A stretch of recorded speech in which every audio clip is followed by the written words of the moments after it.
에스더 8장 9절에서 마지막 17절 말씀 교독합니다. 그때 시한을 곧 3월 23일에 왕의 서기관이 소집되고 모르드게가 시키는 대로 조서를 써서 인도로부터 구스까지 127지방 유다인과 대신과 지방관과 관원에게 전할세. 각 지방의 문자와 각 민족의 언어와 유다인의 문자와 언어로 쓰되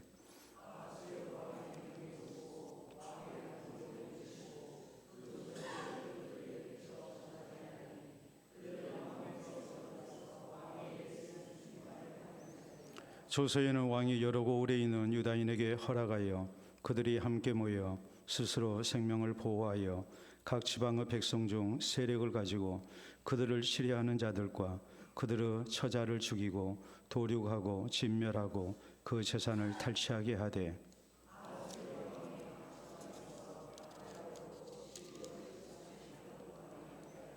이 조서 초본을 각 지방에 전하고 각 민족에게 반포하고 유다인들에게 준비하였다가 그날에 대적에게 원수를 갚게 한지라.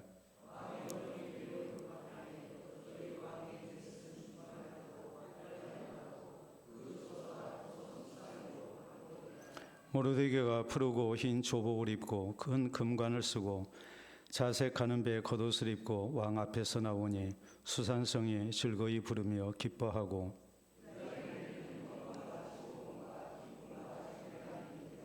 왕의 음명이 이르는 각 지방 각 읍에서 유다인들이 즐기고 기뻐하여 잔치를 베풀고 그날을 명절로 삼으니 본토 백성이 유다인을 두려워하여 유다인 되는 자가 많더라.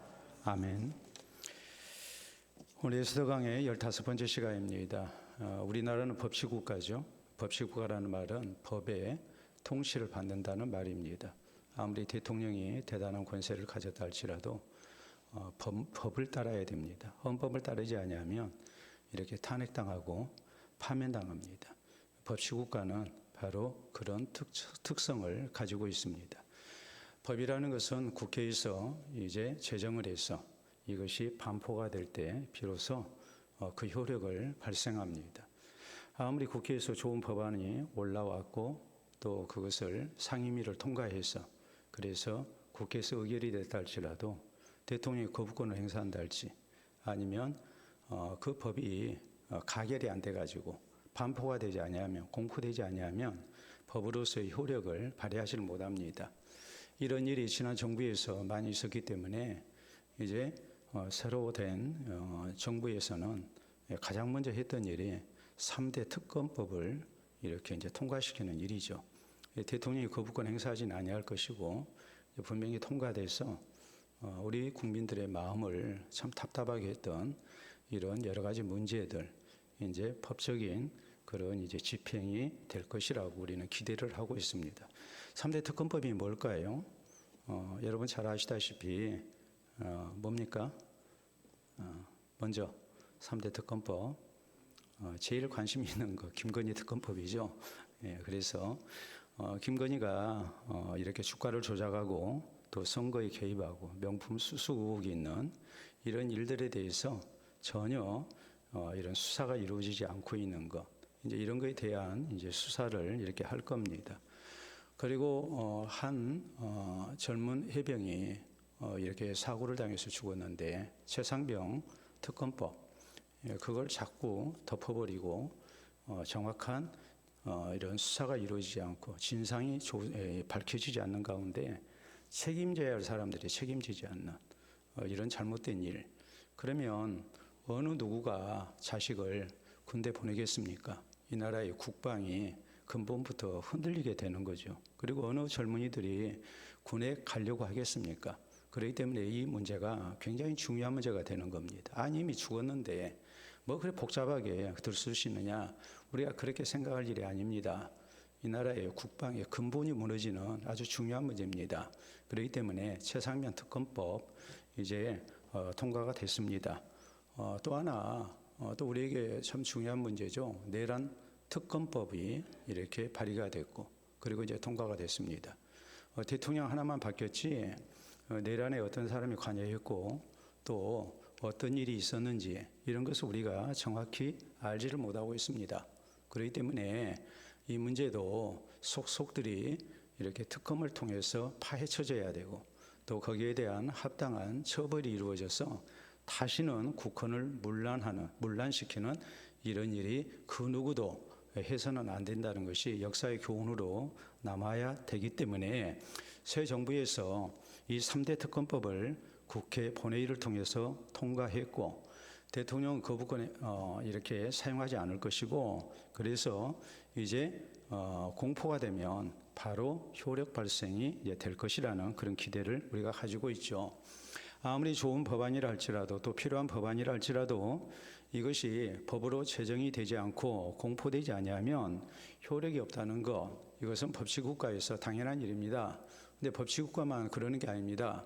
과거 한 시대를 이렇게 대표했던 참으로 강대국들, 이런 나라들도 법치에 근거한 그런 이제 통치를 했거든요. 물론 그 법을 좌지우지했던 사람은 나라의 왕이었습니다.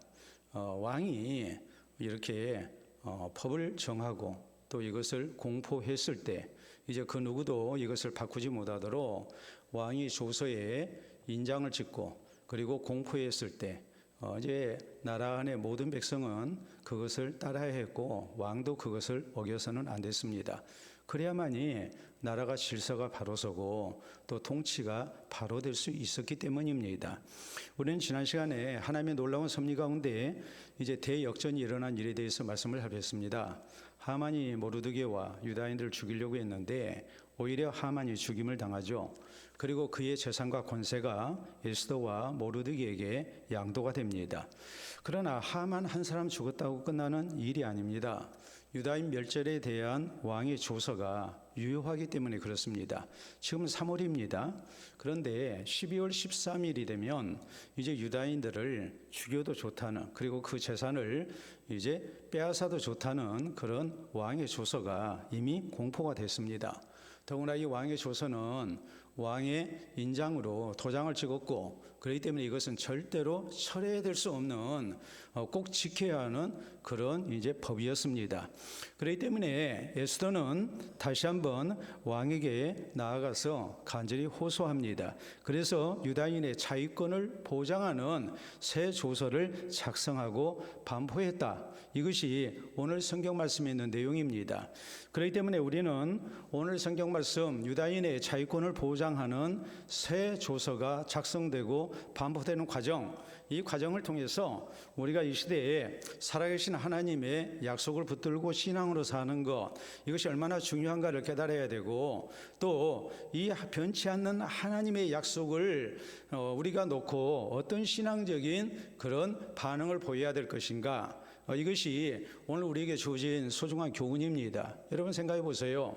우리가 법치국가에서 살기 때문에 나라의 법이 어떠한가도 우리가 잘 알아야 되겠고, 그리고 또 거기에 맞는 그런 이제 행동을 해야 하지 않겠습니까? 나 법 몰랐다, 우리가 이렇게 얘기할 수는 없잖아요.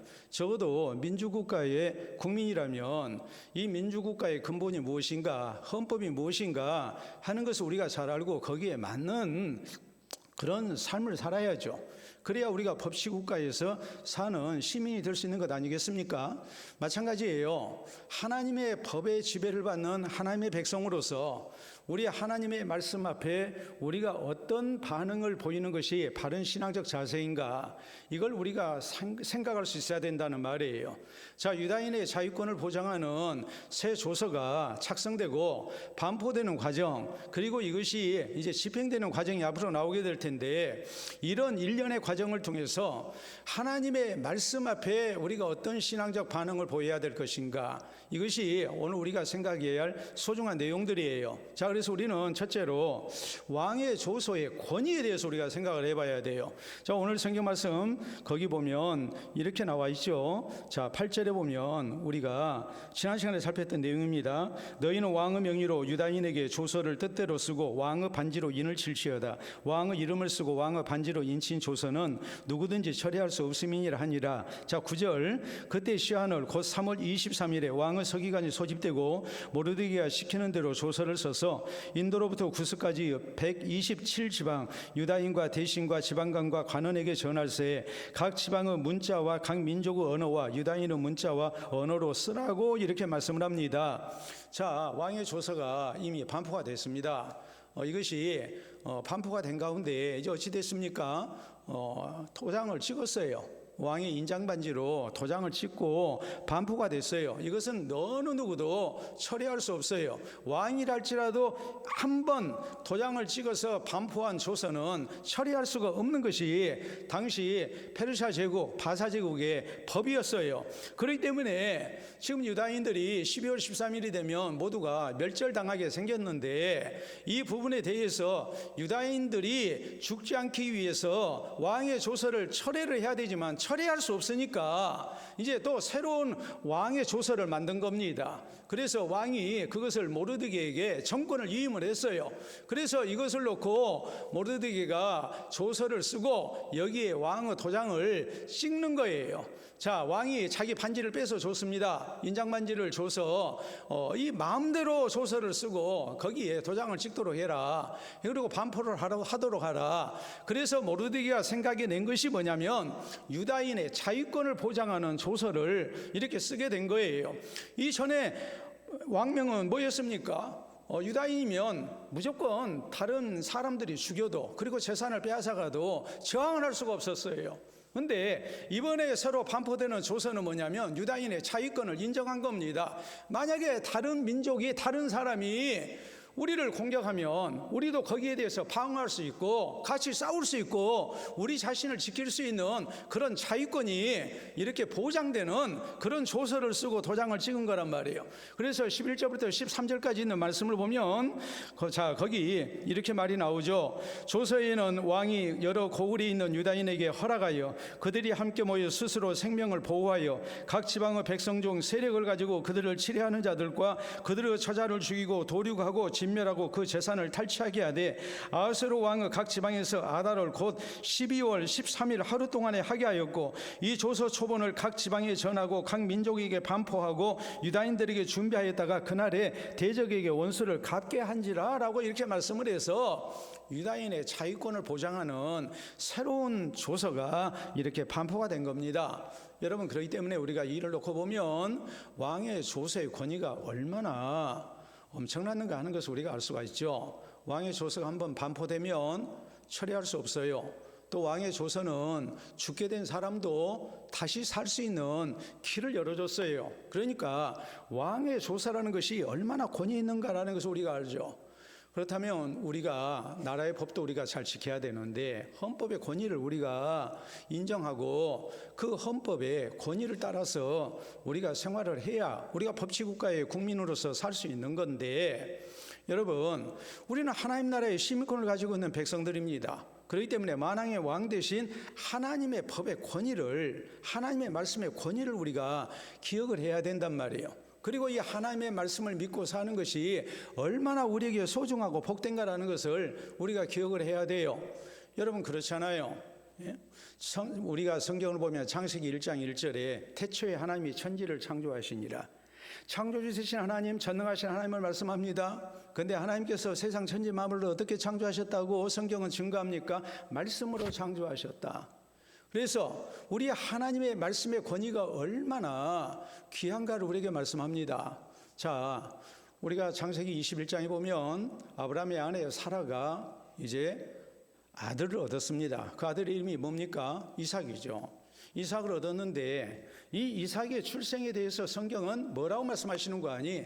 하나님께서 아브라함에게 말씀하신 대로, 하나님께서 말씀하신 대로 그대로 이루어졌다. 이것을 강조를 해요. 하나님의 말씀이 얼마나 신실한가를 말씀을 하고 있는 거예요. 자, 우리가 예수 그리스도의 탄생에 대해서도 성경은 뭐라고 말씀하십니까? 하나님께서 약속하신 대로 예수 그리스도가 이 땅 가운데 우리의 구주로 탄생하셨다고 말씀을 하죠. 하나님 말씀대로 되어진 일이에요. 그렇기 때문에 고린도전서 15장 부활장에서 강조되는 말씀이 성경대로 예수님은 십자가에서 죽으시고 성경대로 부활하셨다. 이 성경대로라는 것이 자주자주 강조가 되죠. 하나님의 말씀이 그만큼 진실하다는 말이에요. 자, 그렇기 때문에 우리가 민수기 23장 19절에 있는 말씀을 보면 하나님은 사람이 아니시니 거짓말하지 아니하시고 인생이 아니시니 후회하심이 없으시도다. 어찌 그 말씀하신 바를 행하지 아니하시며 하신 말씀을 실행하지 않으시랴 그랬어요. 고린도후서 1장 20절에 있는 말씀을 보면 하나님의 말씀은 얼마든지 그리스도 예수 안에서 예가 되니 그러므로 우리가 아멘하여 그로 말미암아 하나님께 영광을 돌리게 되느니라 이렇게 말씀을 하십니다. 우리 하나님이 한 번 하신 말씀은 세상이 두 쪽 나도 그 말씀 그대로 이루어진다는 말이에요. 우리가 이 말씀 믿고 살아야 된다는 말이에요. 또 하나님께서 하신 말씀대로 예수 그리스도가 약속대로 이 땅 가운데 오셨고 십자가에서 죽으시고 부활하시고 우리의 구주가 되신 일을 놓고 볼 때 그 외에 하나님이 우리에게 하신 모든 말씀은 우리가 다 믿어도 된다. 우리가 믿고 살아도 된다. 이렇게 성경은 우리에게 강조합니다. 그러면 우리가 하나님의 말씀 앞에 보여야 할 반응이 무엇입니까? 우리가 아멘하여 하나님께 영광을 돌리게 된다. 여러분, 사람이라는 것이 그렇잖아요. 어떤 사람, 저 군에서 실제 그런 말 듣는 사람을 봤어요. 고참이 하나 있었는데 쫄병들이 그렇게 얘기를 해요. 자기들끼리 소닥소닥 하면서 하는 얘기가 지금 민병장 이야기는 숨 쉬는 소리만 빼고 다 거짓말이라고 그래. 나 세상에 태어나서 그런 얘기 처음 들었어요. 숨 쉬는 소리만 빼고 다 거짓말이라고. 제가 딱 부임을 했더니 사병들이 그런 얘기를 하는 거예요. 그러면서 제가 군에서 하사 계급을 달고 있었습니다. 그래서 이제 그 지역 분초장으로 이제 파견을 받았는데 부하들이 그런 얘기를 하는 거예요. 문하사님, 저 민병장 얘기는 절대 믿지 마세요. 저 민병장 얘기는 숨 쉬는 소리만 빼놓고 다 거짓말입니다. 그런데 그런 사람들이 정치인들 가운데 또 있더라고요. 이번에 보니까 참 부끄러운 그런 평가죠. 그런데 하나님의 말씀은 절대 그런 법이 없다 이 말이에요. 신실하신 하나님께서 우리에게 하신 약속은 예수 그리스도를 봤을 때 그리스도를 약속하시고 그리스도가 이 땅 가운데 오시고 십자가에 달려 죽으시고 부활하셔서 우리의 구주가 되신 것을 놓고 볼 때 하나님의 약속은 얼마든지 그리스도 예수 안에서 예가 되나니 그런즉 우리가 아멘하여 그로 말미암아 우리가 아멘하여 하나님께 영광을 돌리게 되느니라. 하나님의 말씀 다 믿고 살아야 된다 이 말이에요. 여러분, 우리가 잘 아는 옥새라는 게 있습니다. 옥새는 옥으로 만든 임금의 도장을 옥새라고 얘기합니다. 옥으로 만든 건 옥새, 금으로 만든 것은 금보 혹은 금인이라고 이렇게 말을 합니다. 금보라는 것은 금으로 만든 보물이라고, 그 보물이라는 뜻이고 금인이라는 말은 금으로 만든 도장이라는 말이에요. 이거 모두가 다 옥새예요. 옥새인데 이것은 국왕의 권위를 나타내고 또 정통성을 상징하는 보물입니다. 외교 문서에 또 국내 문서에 사용을 합니다. 또 왕위를 계승할 때 뭘 받아야 됩니까? 옥새를 받아야 됩니다. 그래야 왕위의 정통성이 인정이 되는 거예요. 우리나라는 1948년에 대한민국 정부가 수립되면서 옥새 대신에 국새라는 것을 만들었어요. 그래서 이제는 조선시대에는 옥새라고 했지만 지금은 뭐라고 얘기해요? 국새라는 용어를 사용합니다. 자, 우리가 옥새, 국새 한번 보도록 하겠습니다. 여러분 사진을 보시게 되면 저게 옥새입니다. 자, 다음 사진을 보시게 되면 왼쪽에 있는 것은 고종 황제의 옥새, 그리고 오른쪽에 있는 것은 효종 임금의 옥새입니다. 자, 다음 사진 보시게 되면 바닥에는 저렇게 뒤집어 놓으면 바닥에 저렇게 인이 새겨져 있고 그래서 이제 저걸로 도장을 찍는 거예요. 자, 다음 사진 보시도록 하겠습니다. 저건 봉황 옥새예요. 우리나라 국새입니다.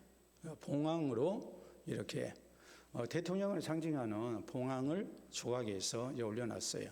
자, 바닥을 보면 이렇게 되어 있어요. 대한민국이라고 도장이 찍힙니다.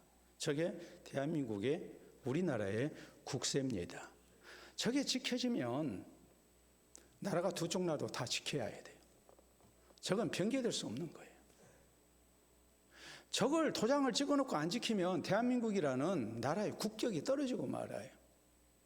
국가 간의 약속인데 나라가 약속한 건데 그걸 지키지 않으면 절대로 안 된단 말이에요. 여러분, 우리가 개인적으로 도장을 찍을 때도 참 조심스럽게 찍죠. 아무데나 도장 꾹꾹 찍을 수 있습니까? 그렇게 못하잖아요. 왜요? 도장을 찍으면 그것은 내 인격을 대신하고 있고, 또 내가 뭐 해야 된다는 걸 의미합니까? 지켜야 된다는 것을 의미를 해요. 우리 하나님께서, 신실하신 하나님께서 예수 그리스도의 피로 성경을 쓰셨습니다. 우리의 구주로 예수 그리스도를 약속하셨고 성경대로 다 이루셨습니다.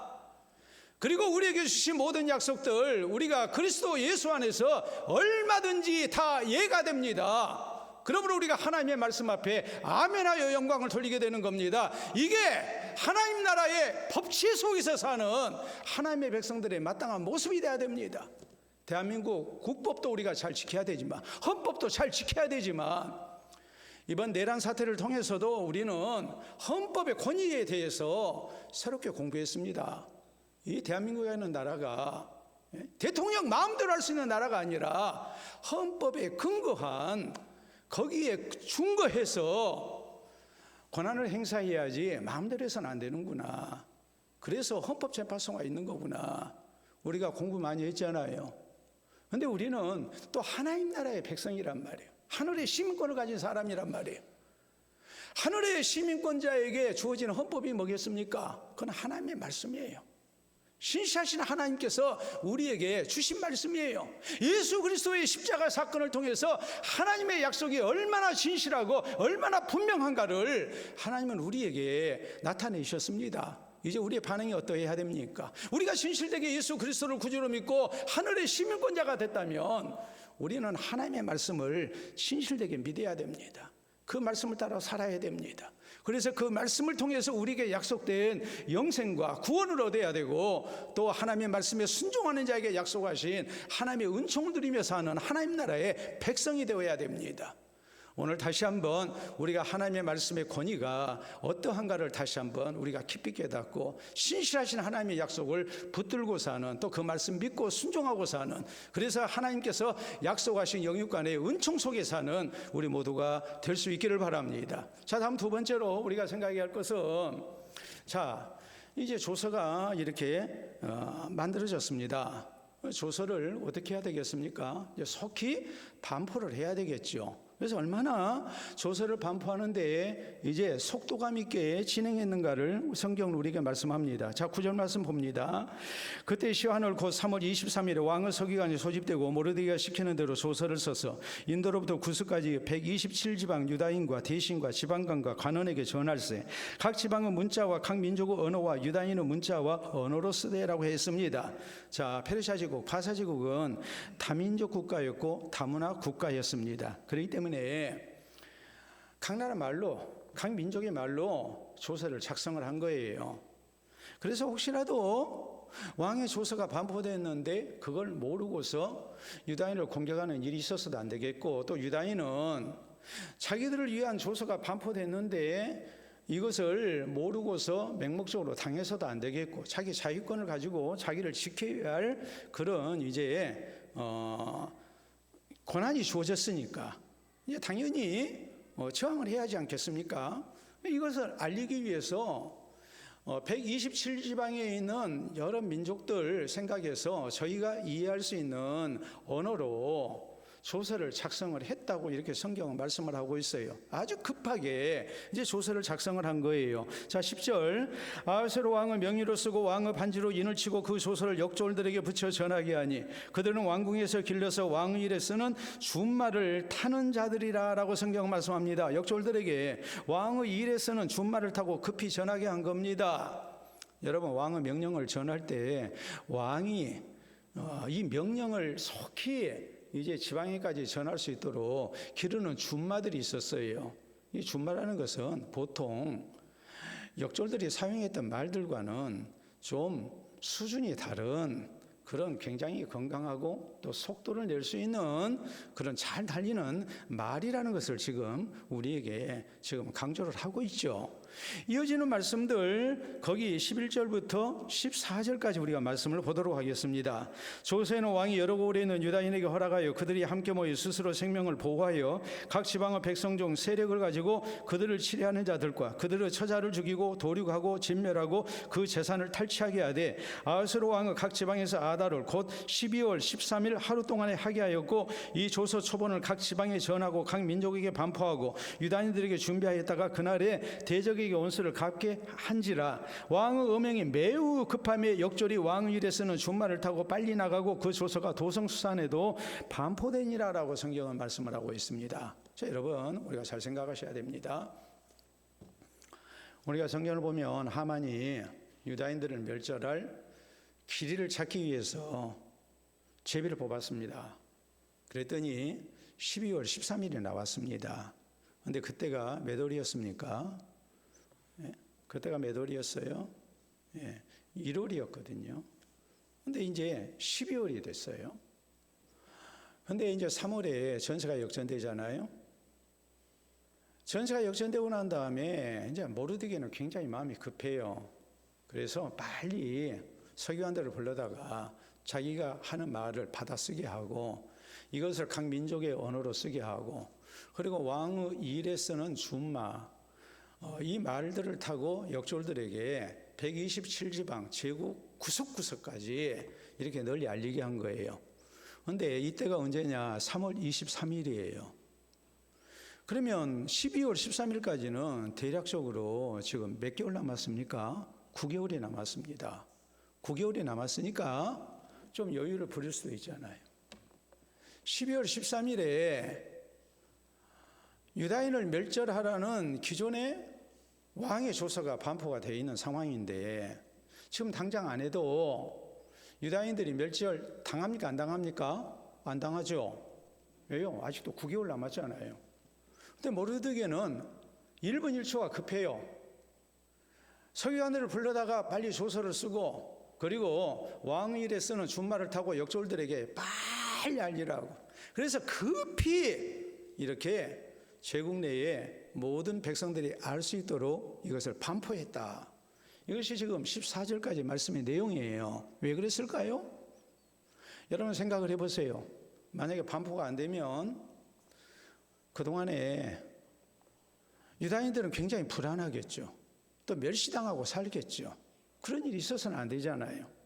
이 기쁜 소식을 빨리 알려서 유다인들로 하여금 불안해서 해방되고 또 하나님 은혜에 그동안 다시 기도했는데 하나님의 응답에 대해서 감사하고 찬양하고 또 자신들을 헤아려 하는 이런 대적자들을 멸할 준비를 해야 되잖아요. 자위권을 발동하기 위해서는 또 준비가 돼야 되잖아요. 그렇기 때문에 1분 1초도 늦출 수가 없었던 거예요. 그래서 모르드게는 바로 이것을 시행한 거예요. 여러분 3대 특검법이 바로 시행이 됩니다. 대통령 취임하고 나니까 바로 그 다음날 3대 특검법이 국회 결의가 돼가지고 이렇게 속도전을 벌립니다. 왜요? 너무 늦어졌잖아요. 예? 최상병이 죽은 지가 지금 몇 달이 지났습니까? 예? 김건희가 이 못된 짓 한 것이 얼마나 오래됐습니까? 예? 3년 됐거든요. 더 이상 미룰 수가 없어요. 미룰 수가 없으니까 예? 내란이 지금 일어난 지 6개월이 지났습니다. 아니 그동안에 얼마나 증거인멸하고 했겠습니까? 그러니까 더 이상 미룰 수가 없는 거예요. 그러니까 여당 입장에서 속도전을 벌릴 수밖에 없어요. 빨리빨리 해야 돼요. 여러분 모름지기 급한 일은 급하게 해야지 우리가 여유를 부리고 있을 수가 없다는 사실입니다. 지금 유다인들이 사는 길이 지금 왕의 새로운 조서가 반포가 되고 이것을 저희가 눈으로 봐야 그 왕의 조서의 내용을 알아야 비로소 불안에서 벗어날 수가 있고 또 효율적인 대비를 할 수가 있어요. 자위권을 발동시킬 수가 있어요. 자신들의 생명과 재산을 지킬 수가 있단 말이에요.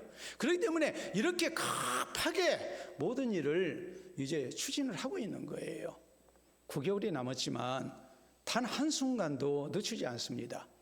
여러분, 그렇다면 우리의 생명을 살리는 놀라운 소식이 무엇입니까? 바로 예수 그리스도의 복음입니다. 오늘 우리가 신앙생활하면서 하나님께서 우리에게 주신 조서가 있습니다.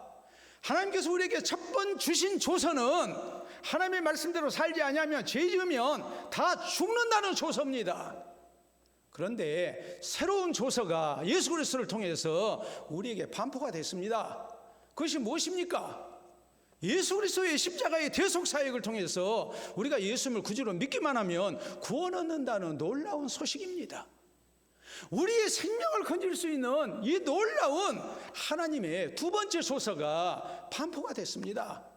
그러면 우리가 뭐 해야 됩니까? 첫 번째 구약은 우리 하나님께서 율법에 의해서 우리가 죄인인 것을 반포하신 거예요.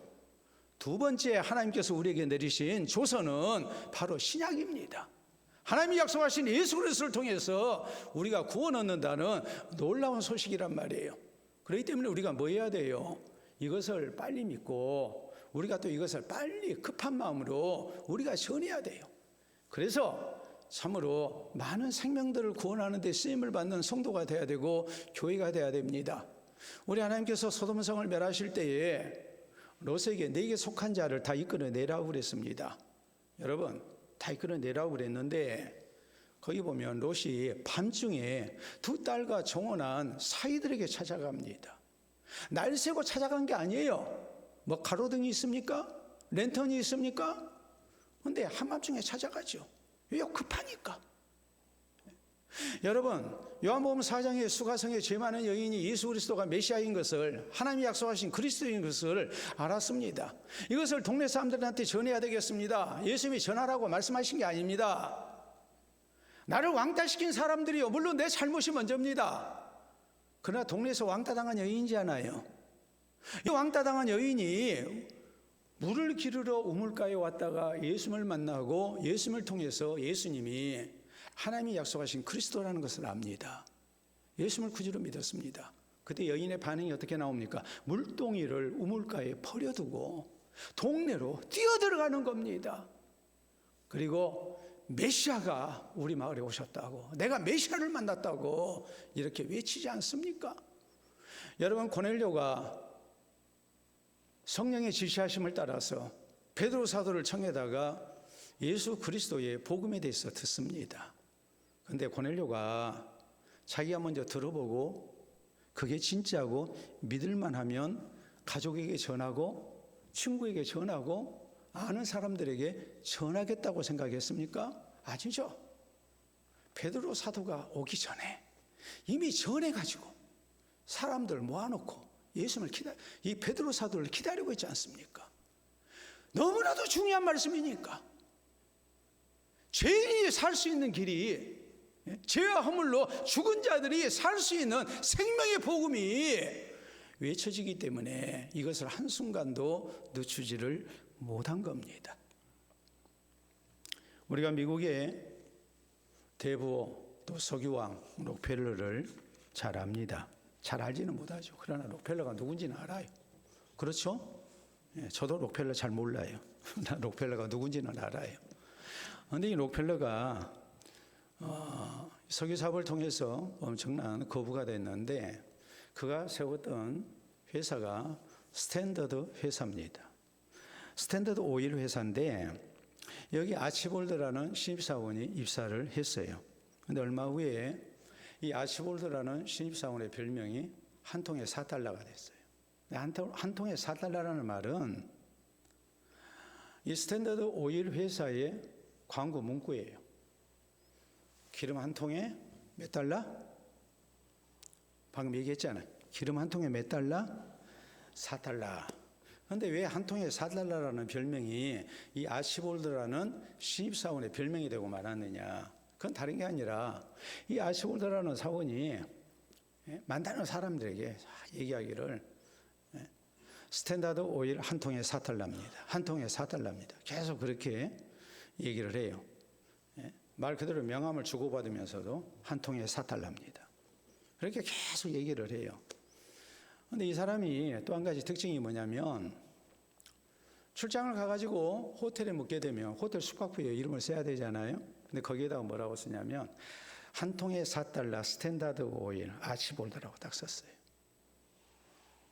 자기 회사에 홍보 문구를 쓰고 그리고 맨 나중에 자기 이름을 쓰는 거예요. 근데 한 번은 지방에 출장 갔다가 너무너무 피곤해가지고 숙박에다가 자기 이름만 쓰고 올라와 버렸어요. 투숙을 하고 딱 놓는데 나중에 생각이 난 거예요. 아, 내가 숙박계에 내 이름밖에 안 썼구나. 그래서 다시 옷을 갈아입고 호텔 로비로 가서 숙박계를 달라 해서 거기에다가 한 통에 4달러 스탠다드 오일이를 그리고 아치볼드라고 다시 썼어요. 그랬더니 한 노신사가 그걸 봤어요. 그래서 그에게 물었어요. 아니 왜 숙박계에다가 이름만 쓰면 되지 한 통에 4달러 스탠다드 오일이라고 쓰느냐라고 했더니 이 아치볼드라는 사원이 이런 대답을 해요. 한번 보겠습니다. 우리 회사를 조금이라도 많은 사람에게 알리려는 겁니다. 혹시 호텔을 찾은 손님 중에서 갑자기 석유가 필요한 분이 있다면 제 숙박부를 본 종업원들이 우리 회사의 것을 권할 확률이 높지 않습니까? 그랬어요. 그러니까 이 노신사가 그러겠습니다. 그리고 헤어졌는데 한 달 지나고 난 다음에 록펠러 회장으로부터 호출 명령이 떨어졌어요. 회장실에 들어가 봤더니 회장이 그 한 달 전에 만난 노인장이. 예? 여러분이 회장님이라면 그런 사원 승진시키겠어요? 안 시키겠어요? 승진시키죠. 록펠러 회장의 뒤를 이어서 스탠다드 오일 회사의 회장이 된 사람이 바로 아치볼드입니다. 여러분, 우리가 생명의 복음 되신 예수 그리스도의 구주되심을 얼마나 우리가 널리 반포해야 될 것인가, 증거해야 될 것인가. 여유 부리지 말고 9개월이나 남았는데 급히 있어서 역조들을 시켜서 왕위에서는 준말을 타게 하고 제국 내의 구석구석까지 속히 알리게 하잖아요. 오늘 우리의 구주 되신 예수 그리스도의 생명의 복음을 우리가 힘써 증거하는 가운데 우리를 통해서 우리의 가족이 또 우리의 이웃들이 우리가 또 모르는 이들이 생명을 얻는 아름다운 구원의 역사가 있기를 바랍니다. 자, 우리가 하나 더 생각할 점이 있습니다. 조서가 반포되고 난 다음에 그 결과가 어떠 있는가라는 거예요. 자, 여기 15절 16절 말씀 또 17절까지 우리 같이 읽어보도록 하겠습니다. 자, 15절부터 모르드게가 푸르고 흰 조복을 입고 큰 금관을 쓰고 자색 가는배 겉옷을 입고 왕 앞에서 나오니 수산성이 즐거이 부르며 기뻐하고 유다인에게는 영광과 즐거움과 기쁨과 존귀함이 있는지라. 왕 음명이 이르는 각 지방 각 읍에서 유다인들이 즐기고 기뻐하여 잔치를 베풀고 그날을 명절로 삼으니 본토 백성이 유다인을 두려워하여 유다인 되는 자가 많더라. 아멘. 예? 이전에는 유다인 되는 것을 저주스럽게 생각했죠. 어쩌다 태어나니까 유다인으로 태어났고 이제 12월 13일이 되면 죽어야 하는 운명이에요. 페르시아 제국 내에 많은 민족들이 유다인들을 멸시하고 조롱하고 야 너희들은 왜 이렇게 유다인으로 태어나가지고 그런 몹쓸 운명을 이렇게 안게 됐느냐 라고 유다인 안 된 것을 자랑스럽게 생각하고 다행이라고 생각을 했어요. 근데 지금 전세가 역전됐잖아요. 유다인들이 죽을 뻔한 위기에서 극적으로 왕의 조서가 다시 반포가 되고 자위권이 보장되고 이제는 하만을 따르는 백성들은 다 초상집 같은 그런 위기에 빠지게 되고 이제 죽은 목숨이 됐고 반대로 유다인들은 기쁜 명절을 맞이하게 된 거잖아요. 12월 13일이 기다려지잖아요.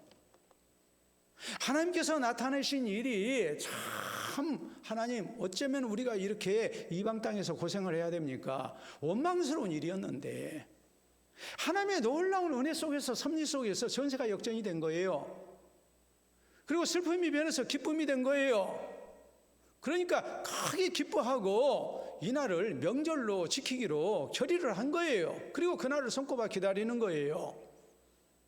여러분, 하나님이 얼마나 좋으신 하나님인지 우리가 다시 한번 기억해야 합니다. 이스라엘 백성들이 애굽에서 나올 때 수많은 잡족들이 이스라엘 백성들을 따랐다 그랬어요. 애굽왕 바로의 인종 청소, 히브리인들을 죽이라는 이 인종 청소 정책에 의해서 얼마나 애굽 내에 있었던 많은 민족들이 히브리 민족들을 조롱하고 저주했겠습니까? 근데 하나님께서 10가지 재앙을 통해서 히브리인들이 섬기는 하나님의 위대하심을 드러냅니다. 이걸 보니까 이방 민족들이 우리가 히브리인들의 하나님을 섬겨야 되겠다 생각하고 저희가 개종하는 역사가 일어나는 거예요.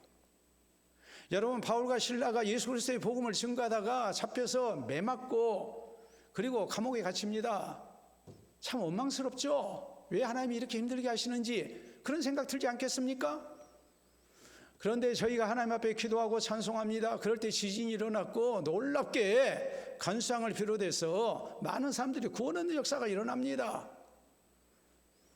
우리 하나님께서 하나님의 백성들에게 일시적으로 어려운 일을 주신다 할지라도 궁극적으로 그런 일들 가운데 하나님의 놀라운 역사를 나타내시는 거예요. 우리가 그걸 믿어야 된다는 말이에요. 신앙경은 이렇게 말합니다. 내일을 두려워하지 마라. 우린 잠언 27장 1절 말씀대로 내일을 자랑하실 수 없어요. 왜요? 하루 동안에 무슨 일이 일어날는지 우리가 모르기 때문에 그래요. 근데 내일 일을 두려워하지 마라 그래요. 왜 내일 일을 두려워하지 말아야 되는가? 이미 하나님이 거기 가 계시기 때문이다. 우리가 잘 아는 신명기 1장 33절 말씀, 우리 저기 뒤에 지금 서희정 집사님 계시는데 저거 그 말씀 가지고 자주 얘기를 합니다. 우리 서 집사님 얘기 한번 해보세요. 하나님은 먼저가 계시는 하나님이에요. 내일을 두려워하지 마라. 하나님은 먼저가 계신다. 하나님은 앞서가시는 하나님이에요. 우리 앞서 길을 행하시는 하나님이에요. 우리에게 필요한 모든 것을 준비해 놓고 기다리고 계시는 하나님이에요. 그 여호와 이레 되시는 하나님을 믿고 우리가 하나님의 말씀에 순종하고 사는 성도가 되어야 되고 하나님 앞에 우리의 모든 것을 맡기고 사는 성도가 되어야 돼요. 그게 하나님 나라의 백성의 신앙으로 사는 모습이에요. 사랑하는 성도 여러분, 우리가 사람을 얘기할 때 인간이라고 얘기를 합니다. 사람 인자에 사이 간자를 씁니다. 아리스토텔레스는 얘기하기를 사람은 사회적 동물이라고 그랬습니다. 사람은 사회를 이루고 살아요. 그리고 사람은 사람 사이에서 비로소 사람이 돼요. 그러니까 우리가 한 개인의 능력을 평가할 때 중요한 덕목이 있어요. 그게 뭡니까? 우리 김동희 집사님, 뭘까요? 사자로 시작되는 거. 사회성. 사람은 사회를 이루고 살거든요. 나 혼자 잘난 맛으로 살 수 없는 게 우리 인간이에요. 사람은 사람 속에서 사람이 되는 거예요. 그러니까 사회성이 좋지 못하면 그 사람은 살기가 좀 곤란해요. 근데 아무리 사회성을 기른다 할지라도 우리가 사람과 인간관계가 중요하다 할지라도 참 조심해야 할 것이 있어요. 조심해야 할 것이 뭘까요?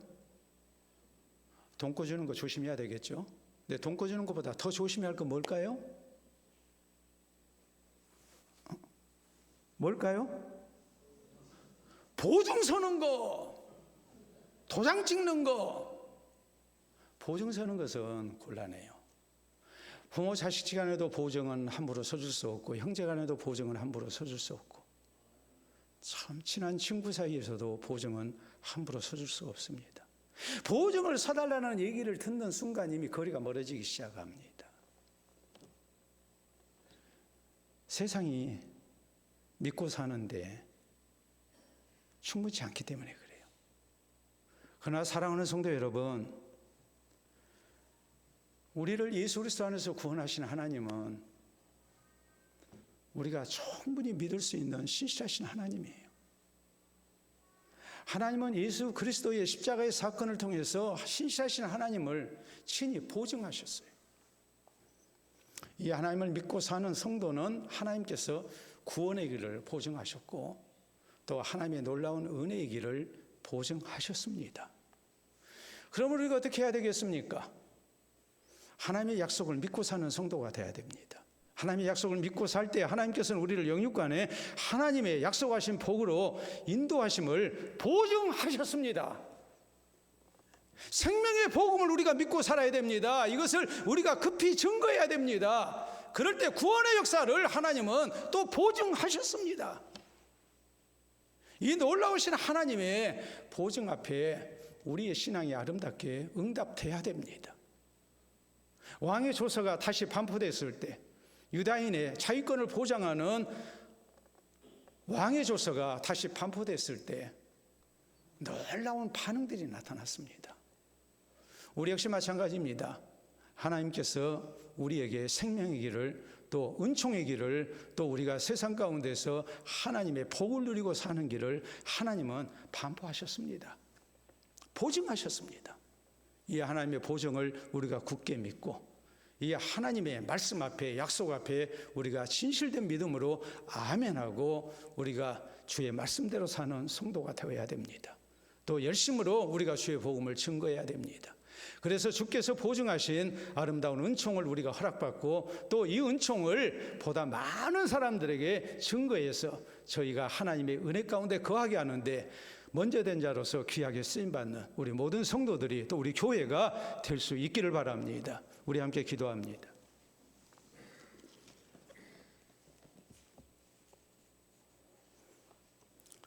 우리 하나님의 보증을 기억하시기 바랍니다. 신실하신 하나님의 말씀 믿음으로 순종해야 됩니다. 예수님 구주로 진실되게 믿어야 됩니다.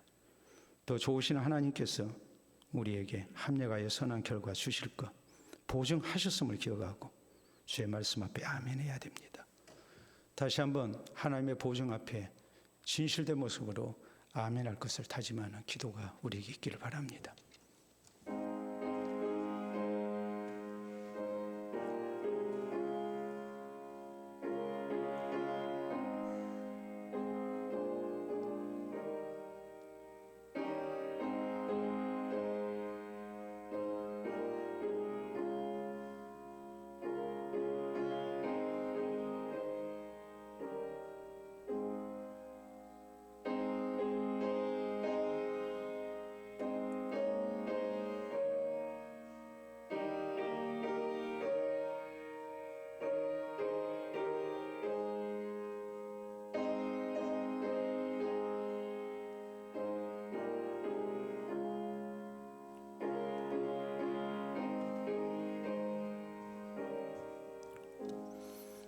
참으로 좋으신 우리 아버지, 하나님의 신실하심을 따라 우리에게 귀한 약속들 보증해 주신 것을 진심으로 감사합니다.